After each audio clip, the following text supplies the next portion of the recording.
오늘 우리에게 선포되는 하나님의 말씀은 신약 마태복음 6장 19절에서 34절 말씀입니다. 마태복음 6장 19절에서 34절 말씀입니다. 신약 구면입니다.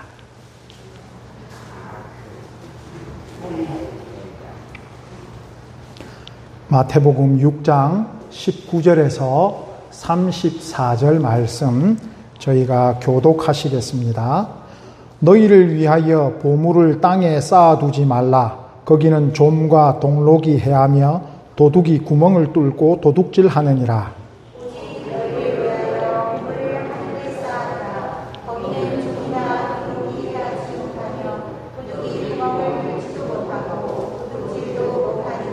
내 보물이 있는 그곳에는 내 마음도 있느니라.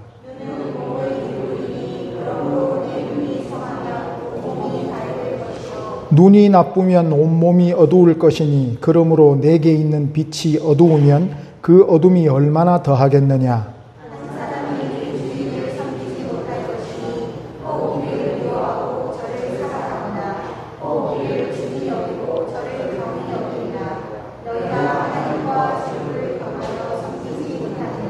그러므로 내가 너희에게 이르노니 목숨을 위하여 무엇을 먹을까, 무엇을 마실까, 몸을 위하여 무엇을 입을까 염려하지 말라.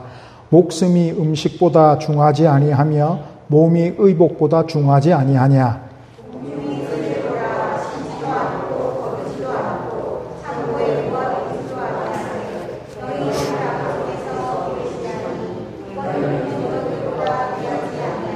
너희 중에 누가 염려함으로 그 키를 한 자라도 더 할 수 있겠느냐?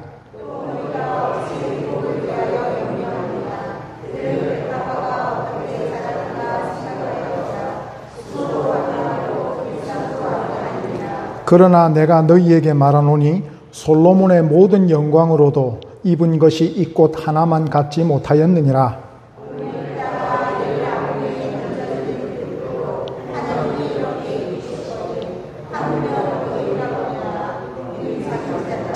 그러므로 염려하여 이르기를 무엇을 먹을까, 무엇을 마실까, 무엇을 입을까 하지 말라.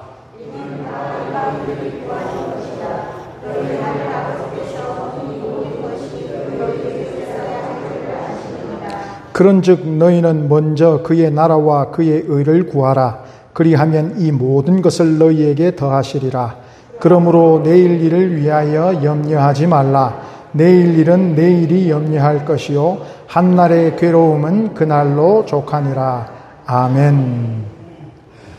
하늘의 크신 복과 은혜가 오늘 예배하러 나오신 모든 분들의 가정과 일터와 자녀들에게 항상 함께 하시기를 예수님의 이름으로 축복합니다. 잘 오셨습니다. 먼저 사과드릴 것은 저희의 믿음이 약하여 제가 숫자를 세어보니 오늘도 주보가 모자랐을 것 같습니다. 죄송합니다. 주보를 좀 넉넉하게 출력했으면 됐는데 제가 또 믿음이 약하여 평소 오시는 만큼만 출력을 했더니 주보가 없으신 분들도 계시죠. 죄송합니다. 요새 무슨 생각들 하면서 살고 계십니까? 제가 왜 이 말씀을 드리냐면요. 제가 요새 너무 더워서 제가 더위에 참 취약한 존재입니다. 그래서 너무 더워서 하루 종일 예배당에 와 있어도 멍하게 앉아 있을 때가 있습니다. 그리고 이제 퇴근할 때쯤 되면 정신이 번쩍 듭니다. 내가 오늘 뭐 했지? 라는 생각이 듭니다. 그러면서도 이렇게 생각해 보면 이 일도 하고 이 일도 했었지. 오늘 하루도 내가 충분히 살 만큼 잘 살은 것 같다 하면서 퇴근을 합니다. 왜 이런 말씀을 드리냐면요. 내가 지금 어디에 마음을 두고 있느냐. 성경에서는 그것을 내 마음이 있는 곳에 내 보물이 있다. 내 보물이 있는 곳에 내 마음이 있다라고 표현을 했기 때문에 제가 어디에 마음을 두고 평소에 살고 있는지를 상당히 신경을 씁니다. 왜? 성도라면 그것을 신경 써야 되기 때문입니다. 왜? 우리의 보물이 무엇인지 우리가 입으로는 잘 고백하거든요. 우리가 예수 믿는 사람으로서 하나님이 나의 보물이십니다. 다 고백은 하고 있는데, 그러면 단도직입적으로 하루에 24시간 중에 나의 보물에 대해서 몇 시간을 두십니까? 하나님 생각 얼마만큼 하고 계십니까? 라고 물으면 저도 뒷머리를 극적극적 긁을 수밖에 없습니다. 하루 종일 교회에 나와서 근무하고 있는 저도 하나님 생각을 하루에 얼마만큼 하니? 라고 물으면 글쎄요, 앉아서 설교 만들 때 혹은 새벽기도 나와서 예배 드릴 때 그 시간 외에는 그냥 교회의 일을 하는 것 같습니다. 하나님을 생각하는 것이 아니라 교회의 일들, 그냥 뭐 주보를 만든다든지 혹은 또 우리 성도님들 어떤 일이 있으셨는가 전화 신방을 한다든지 아니면 마을로 내려가서 마을에 무슨 일이 있는지 두리번 한다든지 그런 것을 하는 것 같습니다. 그러면서 마음에 드는 생각이 진짜 내 보물이 뭘까? 나는 무엇에 마음을 쓰고 있을까? 내가 가장 중요하게 생각하고 있는 나의 가치는 무엇일까를 한 명의 성도로서 언제나 생각을 합니다. 작년 11월 달에 제가 좀 충격을 받은 일이 있었습니다. 뉴스를 보다가 심한 충격을 받았습니다. 그 뉴스의 내용이 어땠느냐면요. 삶의 최고의 가치는 한국만 1위 이렇게 되어 있는데 물질적인 행복 이렇게 되어 있었습니다. 전 세계 17개의 선진국들에게 미국에 있는 퓨 리서치 센터라는 기관에서 어떤 것에 가장 가치를 두고 사십니까? 라고 전화나 이런 인터뷰를 해서 리서치를 했습니다. 가장 삶에서 가치 있게 생각하는 것이 무엇입니까? 라는 것을 주관식으로 물질적인 행복, 건강, 가족 등 19가지의 카테고리를 가지고 질문을 했습니다. 즉 이게 인생에서 무엇에 가치를 두고 살아가십니까? 라는 것이죠. 무엇이 인생의 목표로서 살아가십니까? 라는 것인데요. 충격적으로 한국인이 1006명이 이 설문에 참가를 했는데 삶의 1순위로 물질적 행복이 가장 많았습니다. 19%. 그 다음이 건강 17%. 그 다음이 가족 16%. 그 다음 자기가 이루고 싶은 일 12% 이렇게 나왔습니다. 그런데요, 대부분의 국가, 17개 국가 중에 15개 국가는 가장 추구하는 행복이 뭐냐라고 물었을 때 1번이 무엇이었냐면 가족이었습니다. 38%. 그 다음이 직업 25%. 그 다음이 물질적인 행복 이 순으로 나타났습니다. 가족이라는 이 개념이 1등을 하지 못한 나라는 한국하고 대만 딱 두 나라였다라고 합니다. 대만은 뭘 가장 가치로 높게 두었냐면은 사회적 정의, 행복, 내가 살고 있는 가족이 아닌 사회 공동체가 1위였습니다. 가치를 두는. 그것도 참 좋죠. 근데 충격적인 게 우리나라 1위는 물질적 가치라는 겁니다. 당신 뭐 때문에 사시오? 물으면 돈요. 아주 쉽게 얘기하면 돈이요. 재산을 모으기 위해서요. 나의 부를 모으기 위해서요. 근데 꼭 우리나라 사람들이 대답을 잘못했을 수도 있다라고 생각을 하는 게 그 돈을 모아서 가족들도 행복하게 해주고 싶고 그 돈을 모아서 또 다른 내가 하고 싶은 일이라든지 또 건강을 위해서 운동을 좀 하고 이렇게 했으리라고 저는 생각합니다. 그럼에도 불구하고 이 뉴스는 정말 마음이 아픈 뉴스더라고요. 오늘 본문을 들어가기 전에 왜 이런 말씀을 드리냐면 전 세계에서 부를 가장 많이 축적하고 부에 대한 감각이 제일 좋은 민족은 유대인입니다. 역사로부터 유대인들이 가장 부를 많이 모았고 지금도 그렇습니다. 부를 가장 많이 모았고 부를 모으는 데 있어서 아주 능력들이 뛰어난 사람들입니다. 그거는 지금도 그렇지만 예수님 시대에도 그랬습니다. 왜냐하면 유대인들은 이런 부를 하나님의 축복이라고 생각하기 때문에 그렇습니다. 이 부는 하나님이 올바른 곳에 쓰라고 자신에게 잠시 맡겨놓은 부라고 생각을 하는 사람들이 유대인이었습니다. 그러니까 내가 이 부를 차지하고 가지고 있는 것이 하나님이 나에게 복을 주신 거고, 그리고 이 복을 다른 사람들에게 나누어 줄 수 있는 것이 최고의 선이다라고 생각하는 사람들이었기 때문에 이 물질적인 감각이 어느 민족보다 뛰어났던 양반들이죠. 그런 사람들에게 지금 예수님께서 산상수훈을 하고 계신 겁니다. 오늘 6장 말씀은 5장부터 7장까지에 있는 산상수훈의 중간에 있는 말씀입니다. 가운데 있는 말씀이니까 아주 중요한 말씀이겠죠. 그런 유대인들이 아마 99%, 거의 100% 지금 예수님의 얘기를 듣고 있는, 이 설교를 듣고 있는 사람들은 거의 다 유대인이죠. 그런 유대인들에게 지금 5장 1절을 보면 예수님께서 산에 올라 앉으시니라고 시작을 합니다. 우리는 지형을 먼저 생각하죠. 산에 올라가서 앉으셨다 그러면. 하지만 유대인들은 뭐부터 생각하냐면 시내산에 올라서 하나님께 율법을 받아서 우리에게 율법을 선포한 모세를 먼저 떠올립니다. 마태복음은 유대인을 향한 복음서거든요. 지금으로 치면 하나님을 믿고 있는 사람들에 대한 복음서입니다. 우리 같은 사람들에게 대한 복음서죠. 하나님이 우리에게 율법을 주심을 통해 이거 지키면 하나님 나라의 백성이 된다라는 것을 선포받은 사람이 모세거든요. 지금 예수님께서 산에 오르셔서 말씀하신다. 이거는 모세로부터 시작된 율법이 예수 그리스도로 말미암아 새로운 율법으로 바뀌어진다라는 것을 예수님께서 분명히 보여주시는 것입니다. 우리가 하나님 믿음으로써 우리 속에 가지고 있는 가치관들이 있습니다. 성경적인 가치관들이라고 얘기를 하는데요. 그런데 그 중에서는 성경적이지 않은 가치관도 있습니다. 내가 살면서 신앙생활 하면서부터 내 경험과 그냥 주변에서 알려주는 것으로 인해서 가지고 있는 기독교적인 가치관이 있습니다. 그런데 예수님께서는 성경대로 말씀하십니다. 왜? 예수님이 성경이시니까요. 그러면 우리가 가지고 있는 어떠한 가치관들이 있습니다. 그런데 그것을 성경과 잘 빗대어 보면 다른 것들이 있습니다.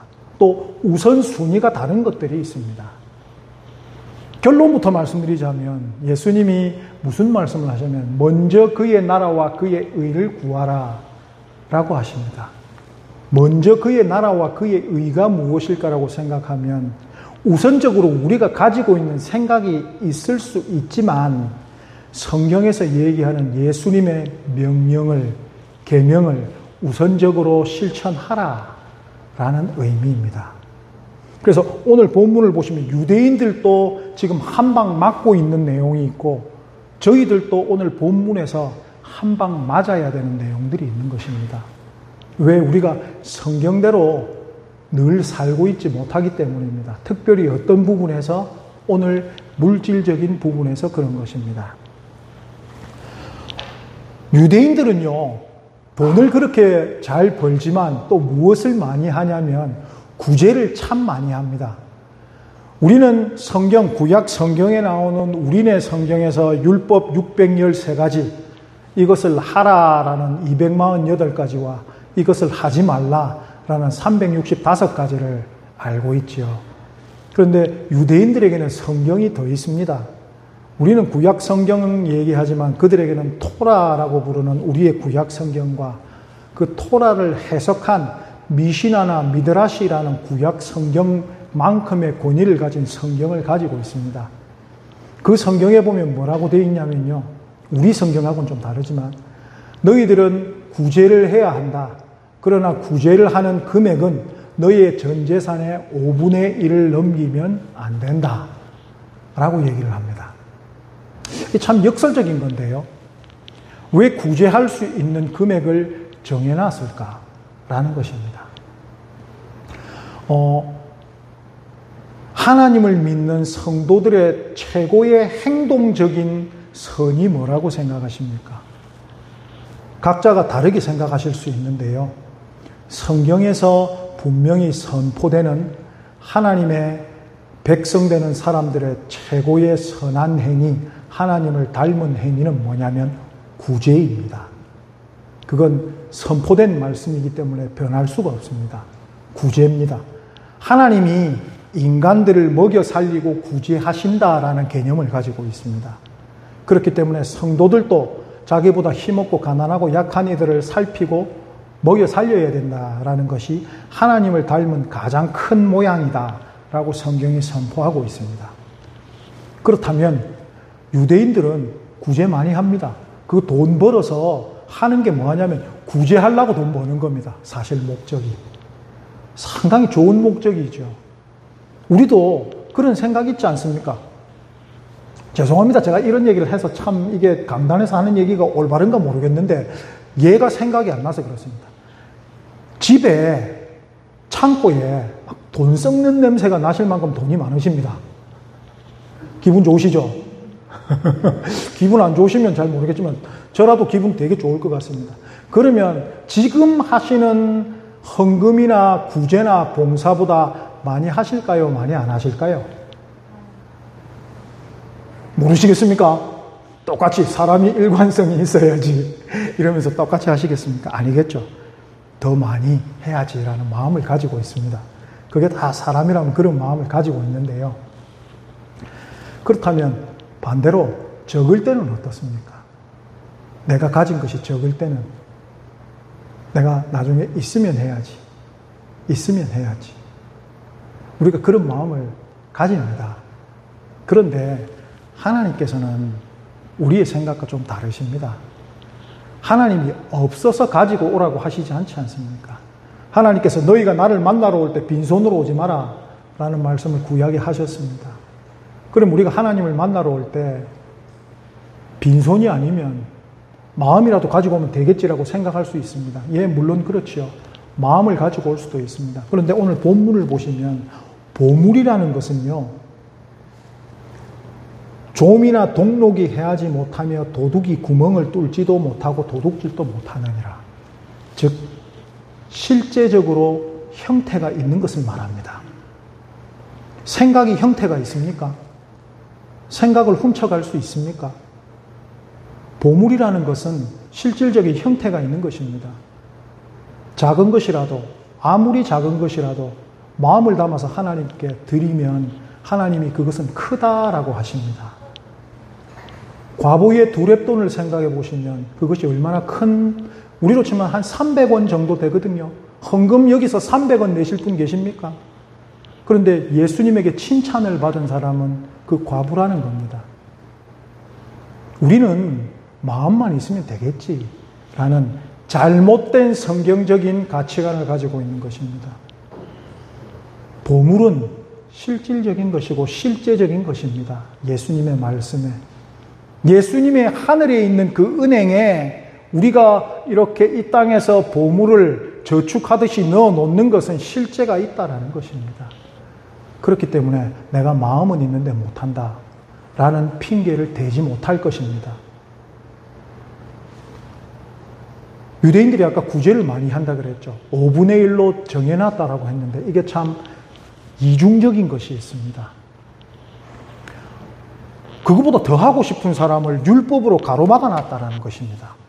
아, 나는 하나님 너무 사랑하기 때문에 내가 모은 재산 전부 다 그냥 다 구제하는 데 쓸 거야 라고 얘기를 해도 사실 그거 하나님 마음이니까 얼마나 좋은 겁니까? 근데 그걸 율법으로 막아놨다라는 것은 그로 인해 자신이 가난해지는 것을 막고 있다라는 뜻일 수도 있지만 또 그거 이상은 사람이 할 수 없다, 무리다 라는 것을 보여주기 위함입니다. 그래서 오늘 본문에 대해서 지금 예수님이 말씀하고 계신 것이 뭐냐면 아주 그런 물질적인 감각이 좋은 사람들에 대해서 하나님의 백성들은 너네들이 지금까지 가지고 있었던 생각과는 다른 생각을 가진 백성이어야 한다라는 것을 보여줍니다. 눈이 나쁘면 온몸이 어두울 것이니라고 되어 있습니다. 유대인들이 생각하는 것은 눈은 심장과 관련되어 있습니다. 이 말이 뭐냐면 눈으로 보는 것으로 인하여서 그 사람의 삶의 동기와 목적이 생긴다라고 히브리인들은 생각하고 있습니다. 내가 무엇을 보느냐가 나의 삶의 가치를, 그 동기를, 가슴을 뛰게 한다라는 의미죠. 그래서 예수님께서 그 물질적인 거 모으는 거 나쁘지 않다. 왜? 그것은 하나님께서 주시는 부니까. 그런데 너희의 시선이 거기에 향해 있다라면은 그것은 잘못된 것이다. 악의 길로 들어가는 것이고 하나님 나라에 합당한 자가 되는 것이 아니다. 라는 것을 말씀하시는 것입니다. 우리는 너무나 똑똑하기 때문에 세상을 이분법으로 보지를 않습니다. 그러나 성경에서 얘기하는 성경적 사고는요, 세상을 이분법으로 봅니다. 하나님의 나라냐, 세상에 속한 나라냐, 단 두 개로만 봅니다. 하나님의 나라에 속한 사람들은 예수 그리스도를 믿어서 성도된 자들인데 이들은 하나님 나라의 가치대로 살아야 한다. 하나님의 나라의 법대로 살아야 한다. 입니다. 그러면 성경에서 부를 나쁘지 않다라고 얘기를 하지만 재물과 하나님을 동시에 섬길 수 없다라는 오늘 말씀, 이 얘기는 하나님의 나라와 세상의 나라를 동시에 섬길 수 없다라는 것을 말씀하시는 겁니다. 그래서 말씀드린 것이 요즘 내가 어떤 마음으로, 어떤 정신으로 살아가느냐에 대해서 말씀을 드린 것입니다. 내 가족 잘 먹여 살리려고 정신없이 살아왔죠. 내 꿈을 이루기 위해 열심히 살아왔죠. 내 자녀들을 위해 못해줄 것이 없이 살아왔죠. 그러면 내 보물은 어디 있는 것입니까? 내 가족들에 있고, 내 자녀들에 있고, 내 꿈에 있고, 이것이 나의 보물이 된 것이죠. 물론 그것이 나쁘다라고 생각하는 것이 아닙니다. 그런데 예수님께서 어떤 말씀을 하시냐면 생활에 대한 걱정과 미래에 대한 두려움과 또 경제적인 것에 대한 걱정들, 이런 것들에 대해서 그런 것들은 다 이방인들이 구하는 것이다 라고 하셨습니다. 이방인은 누구냐면 하나님의 나라 백성이 아닌 백성을 이방인이라고 부릅니다. 그럼 내가 분명히 예수를 믿고 신앙생활을 하고 있는데 어떤 순간들에는 하나님 나라의 백성이 아니라 이방인처럼 살아왔다라는 것을 우리가 인정해야 합니다. 참 내가 이방인처럼 살았구나. 내가 몸은 교회에 나오고 있고 입으로는 예수님을 믿고 있다고 했는데 실질적으로 나는 삶에서 어떤 것들을 하늘에 있는 은행에 저축해 놓았을까? 고민해야 되는 것이죠. 예수님께서 우리의 인간의 걱정을 다 하십니다. 왜 모르시겠습니까? 그래서 걱정하는 거 제발 내일 걱정하지 마라. 또 뭐 먹고 살 것인지 좀 걱정하지 마라. 저는 요새 청년들에게 신명기 8장 18절 얘기를 꼭 해주고 싶습니다. 너희는 이미 재물 얻을 능력을 얻었느니라. 하나님께서 이미 너희에게 재물 얻을 능력을 주셨느니라 합니다. 내가 앞으로 뭐 먹고 살 거 왜 그래 걱정하는지 모르겠습니다. 걱정한다고 인생이 바뀌는 것도 아니고 그 걱정하는 거 그냥 하나님께 올려드리면 안 될까요? 내 인생을 내가 예수를 믿는다라고 하면 진짜 내 인생 전체를 하나님께 승부를 걸어보는 게 어떨까요? 이것도 생각해야 되고 저것도 생각해야 되고 저는 요새 참 생각해 보면 예수님이 요새 세상에 2000년 전부터 나타나셨으면요 찍소리도 못 하실 것 같아요. 교회 입구에서 쫓겨나실 것 같아요. 또 예수님이 오셔서 야 세상은 그런 것이 아니니라 하고 이렇게 말씀하시면 에이 예수님 저 아파트 값이 얼마인지 아세요? 에이 예수님 1년에 땅값이 얼마나 올라가는 줄 아세요? 에이 예수님 주식 시장이 어떻게 돌아가는지는 아세요? 우리는 세상 나라를 예수님보다 더 잘 알고 있는 것처럼 살고 있습니다. 근데 예수님이 하나님의 나라도 아시지만 이 세상 모르실까요? 더 잘 아십니다. 근데 우리는 마치 예수님을 설득시키듯, 예수님이 이거 모르시잖아요. 예를 들면 뭐 우스운 예지만 예수님 결혼 안 해보셨잖아요. 부양가족 얘기하면 안 됩니다. 예수님은 본인의 동생들과 일찍 아버지가 돌아가셨기 때문에, 요셉이 죽었기 때문에 온 가족을 다 부양해야 했던 맏아들이시기 때문에 30살 때까지 온 집안을 부양하셨습니다. 그런 성경 공부하다 보면 알게 되는 건데, 그러니까 예수님이 마치 우리보다 세상을 더 모르는 것처럼, 하나님, 예수님 이 걱정해야 됩니다. 예수님 이것 우리가 두려움 당연한 거죠. 라고 얘기를 합니다. 근데 예수님께서는 분명히 성경 말씀에 하나님 나라의 백성은 그런 거 걱정하는 거 아니야 라고 하십니다. 너희가 그래 걱정해봐야 키를 키울 수 있니? 하나님께서 오늘 있다가 내일 아궁이에 던져지는 풀들도 이렇게 입히시는데 그거 걱정하고 살면 너희들 마음에 진짜 보물은 잃어버리고 산다라는 것입니다. 우리 마음의 보물이 뭘까요? 우리에게 새로운 생명을 주신 예수 그리스도가 보물입니다. 그럼 이 보물인 예수 그리스도를 어떻게 생각하면서 살까요? 내 인생의 많은 부분에 대해서 혹은 일부분이라도 하나님께 좀 집중하고 예수 그리스도께 좀 집중하고 진짜로 예수님을 위해서 내가 할 수 있는 일이 뭘까? 거기에 마음을 좀 두는 겁니다. 그 시간들이 늘어나는 것이 우리가 진정으로 예수 그리스도의 백성으로서 그 시간들이 늘어나는 거 아닐까요? 내가 한국 사람입니다. 근데 일본을 너무 좋아해요. 그래서 막 일본 법을 지키려고 합니다. 그러면 그 사람이 일본 사람이 됩니까? 안 됩니까? 안 되잖아요. 국적부터 바꿔야만, 또 국적을 바꾸면 그 나라 법이 지키기 싫어도 무조건적으로 지켜야 되는 것입니다. 우리 하나님 나라의 백성입니다. 예수 그리스도가 보혈로 구해주신 하나님 나라의 백성입니다. 우리의 신분이 세상 백성에서 하나님 나라의 백성으로 완전히 옮겨졌습니다. 그러면 예수님께서 주시는 하나님 나라의 원칙대로 살아야 하지 않을까요? 끝으로 한 번 더 묻습니다. 요즘 어떤 마음으로, 어떤 정신으로 살고 계십니까? 나의 관심을 끄는 것, 하나님보다 나의 관심을 더 끄는 것이 무엇인지를 떠올려지신다면 회개하셔야 됩니다. 내가 먼저 그의 나라와 그의 의를 구하면 다 더하여 주실 것만을 내가 생각하고 있었구나. 예수님이 말씀하신 것은 변하지 않고 진리고 약속입니다.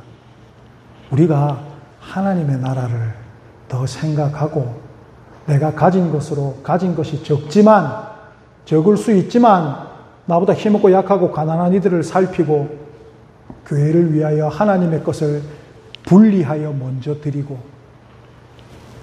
그것이 내 보물이 되지 않을까요? 내 마음이 있는 곳에 그 보물이 있습니다. 그 보물을 하늘에 쌓아두셔서 하나님께 칭찬 많이 들으실 수 있는 성도님들 되시기를 예수님의 이름으로 축복합니다. 나보다 힘없고 약한 자들을 더 돌아보실 수 있는 2022년 하반기가 되시기를 예수님의 이름으로 요청드립니다. 기도하겠습니다.